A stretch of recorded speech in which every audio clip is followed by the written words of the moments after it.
व स्कंद 3 मध्ये सांगितलंय कर्मना देवे नेत्रेन उपरवाला सब देख रहा है. कॅमेरा जेव्हा तुमच्याकडे येतो तेव्हा तुम्ही कसं राहतात?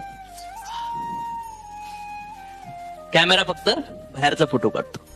एक स्त्री त्याला बाहेर काहीच घेणं देणं नाही, तो आत घुसतो. भगवंताला तुमच्या बाहेरचं काही घेणं देणं नाहीये, तुमच्या शरीराच्या आतचं काही घेणं देणं नाहीये.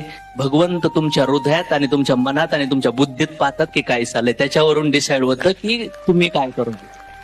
म्हणजे समाजाला जरी तुम्ही चुकीचे वाटत असताल पण भगवंताला तुम्ही राईट वाटले पाहिजे. त्या काळात समाजाला चांगले वाटत होते का? होते. पैगंबर चांगले वाटत होते, कृष्ण चांगले वाटत होते, राम नहीं. पैदा होगे तो आपसे लोग प्यार करेंगे, जब आप मर जाएंगे तब भी लोग आपसे प्यार करेंगे, आपका मूर्ति बनाएंगे. लेकिन बीच में आपको है ना उल्टा लटका लटका कर मारेगी.